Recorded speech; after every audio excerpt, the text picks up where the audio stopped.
नमस्कार मंडळी. बुकवाईज विथ अनिल या यूट्यूब चॅनलमध्ये आपलं मनापासून स्वागत आहे. आज आपण एका अशा कादंबरीबद्दल बोलणार आहोत जिने मराठी साहित्यात अक्षरशः धुमाकूळ घातला. 1963 साली प्रकाशित झालेली पण आजही तितकीच महत्त्वाची असलेली भालचंद्र नेमाडे यांची कोसला. अगदी.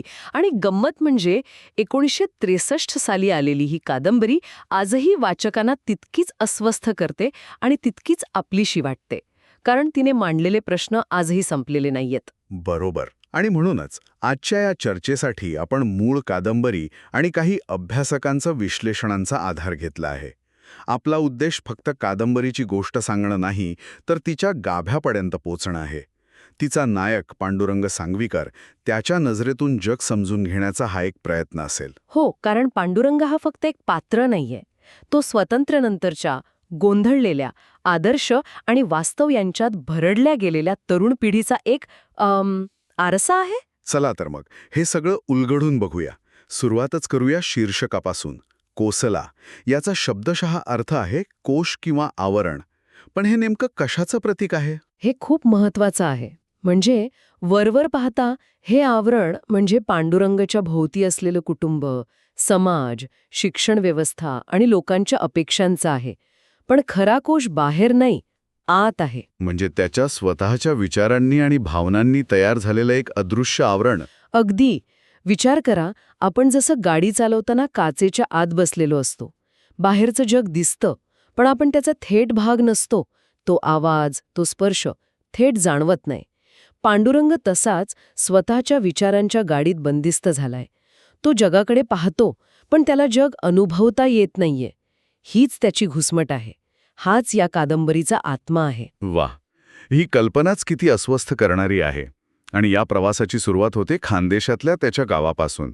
तिथलं आयुष्य नेमाडेंनी कसं रेखाटलंय? नेमाडेंनी खानदेशी बोलीभाषेचा इतका सुंदर वापर केलाय की ते गाव आपल्या डोळ्यासमोर उभं राहतं.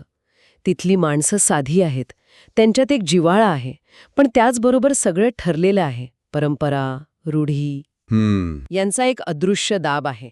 प्रत्येकाची भूमिका ठरलेली आहे आणि त्या भूमिकेच्या बाहेर पडायला फारसा वाव नाही. म्हणजे तो सुद्धा एक प्रकारचा कोशच आहे, पण तो ओळखीचा आहे, सुरक्षित वाटणारा आहे. बरोबर. पण पांडुरंगला त्या सुरक्षिततेतही घुसमट जाणवते. आणि मग शिक्षणासाठी पुण्याला जाणं ही त्याला या ठरलेल्या आयुष्यातून, या कोशातून बाहेर पडण्याची एक सुवर्णसंधी वाटते. एक मोठी सुटका वाटते. पण तसं घडतं का? त्याला ती सुटका मिळते का? इथेच तर खरी गंमत आहे. घडत नाही. उलट तो गावाकडच्या लहान, ओळखीच्या कोशातून सुटून शहराच्या एका मोठ्या, अनोळखी आणि अधिक जटिल कोशात अडकतो.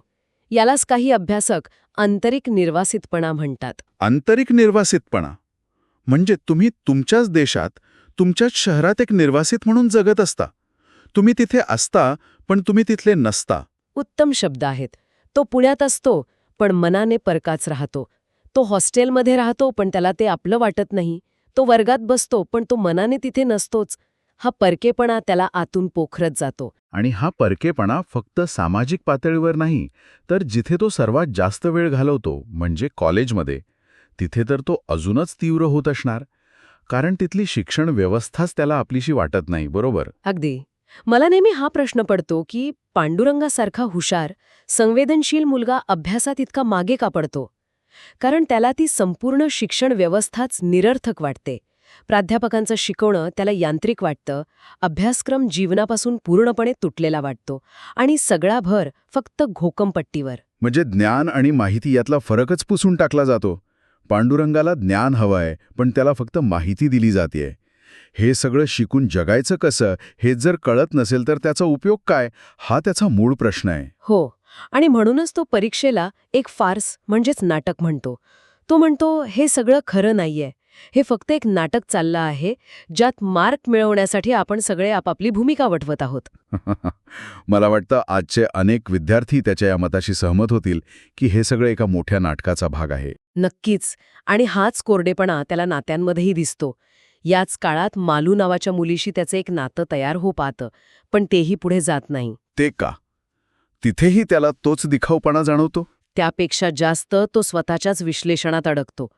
तो प्रत्येक भावनेला, प्रत्येक क्षणाला इतकं तपासतो, तिची इतकी चिरफाड करतो की त्याला त्या नात्यात सहजपणे सामीलच होता येत नाही. जवळ जाण्याची भीती म्हणा किंवा नात्यांवरचा अविश्वास म्हणा, तो स्वतःला भावनिक पातळीवर सुद्धा बंद करून घेतो.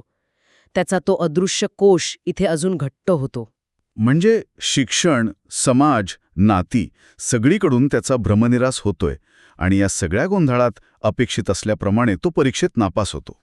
या अपयशाचा त्याच्यावर काय परिणाम होतो? वडील तर प्रचंड नाराज होतात. हो, वडिलांसाठी तो मोठा धक्का असतो. पण गंमत बघा, पांडुरंगसाठी हे अपयश म्हणजे एका अर्थाने मुक्ती ठरते. तो खचून जात नाही. हे आश्चर्यकारक आहे.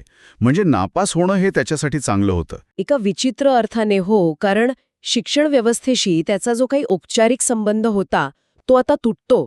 आता त्याला त्या फार्सचा भाग बनून राहायची गरज नसते. त्याचा संघर्ष आता बाहेरच्या जगाशी नाही, तर पूर्णपणे स्वतःच्या आत सुरू होतो. तो आता पूर्णपणे दिशाहीन आहे, पण याच दिशाहीनतेत त्याला स्वतःचा मार्ग शोधावा लागणार आहे. मग अशा पूर्णपणे दिशाहीन अवस्थेत जिथे सगळं निरर्थक वाटतंय, तिथे माणूस तग कसा धरतो? पांडुरंग काय करतो? इथेच तो एक विलक्षण गोष्ट करतो. तो हार मानत नाही, तर तो स्वतःसाठी एक ढाल तयार करतो. ही ढाल 2 गोष्टींची आहे. अलिप्तता म्हणजे डिटॅचमेंट आणि उपहास म्हणजे आयरनी. तो म्हणतो, जर या जगातल्या नाटकाचा मी भाग होऊ शकत नाही, तर मी प्रेक्षक म्हणून बाजूला उभा राहीन आणि त्यावर हसेन, अगदी स्वतःच्या दुःखावर सुद्धा. त्याचा जगाशी लढण्याचा नाही तर जगात टिकून राहण्याचा एक मार्ग बनतो. आणि इथेच तो स्वतःला जीवनातला एक दुःखी विदूषक म्हणवतो, नाही का? हो, आणि ही फक्त एक आकर्षक शब्दरचना नाहीये. यात त्याचं संपूर्ण तत्वज्ञान आहे. तो विदूषक आहे कारण तो जगातल्या माणसांच्या वागण्यातल्या विसंगती ओळखतो आणि त्यावर हसतो. पण तो दुःखी आहे कारण त्याला त्या विसंगतींमागचं दुःख, ती निरर्थकताही कळतीये. ही स्वतःच्या परिस्थितीकडे एकाच वेळी गंभीरपणे आणि गमतीने पाहण्याची दृष्टी त्याला जगायला मदत करते. या काळात तो सतत नदीकिनारी जातो. नदीचं प्रतीक इथे खूप महत्वाचं ठरतं. ते का? कारण नदीचा शांत, न थांबणारा प्रवाह मानवी जीवनातल्या गोंधळाच्या, धडपडीच्या अगदी विरुद्ध आहे. नदी प्रश्न विचारत नाही, तक्रार करत नाही, ती फक्त वाहते. आणि सर्वात महत्वाचं म्हणजे निसर्गाची उदासीनता. म्हणजे माणसाच्या सुखदुःखाशी निसर्गाला काही देणं घेणं नाही, ही भावना. अगदी. ही भावना त्याला शांत करते, दिलासा देते, आपलं दुःख किती क्षुल्लक आहे याची जाणीव करून देते. ती नदी त्याच्यासाठी एका मित्रासारखी, एका गुरुसारखी बनते. शिक्षण सुटल्यावर तो पुन्हा गावी परत जातो. त्याला वाटतं की निदान तिथे तरी शांतता मिळेल. पण तिथेही त्याला परकेपणात जाणवतो. तो आता कुठेच फिट होत नाहीये. तो दोन्ही जगांपासून तुटलेला आहे. त्याला शहराचा गोंधळ आणि कृत्रिमता नकोय, पण गावची तीच ती शांतता आता त्याला स्थितिशीलता वाटू लागते. स्टॅग्नेशन. गावाकडे तो तिथल्या कर्मकांडांकडे, रूढींकडे पाहतो, पण आता त्याला त्यातला पोकळपणा, अंधश्रद्धा दिसू लागतात. म्हणजे ज्ञानामुळे त्याला जग जास्त कळतंय, पण तेच ज्ञान त्याला इतरांसारखं सहजपणे जगू देत नाहीये. हीच तर त्याची शोकांतिका आहे. एक वेळ अशी येते की तो मानसिकदृष्ट्या पूर्ण खचतो. कोसला आता फक्त बाहेरचं आवरण नाही, तर ते त्याच्या मनात, विचारात, भावनांमध्ये घट्ट रुतून बसलंय. ही हतबलता त्याला आतून खाते. आणि याच निराशेच्या गर्तेत असताना त्याच्यात एक महत्वाचा बदल घडतो. हा बदल कसा होतो? हा बदल कुठल्याशा मोठ्या घटनेमुळे होत नाही, तर अगदी साध्या अनुभवातून होतो.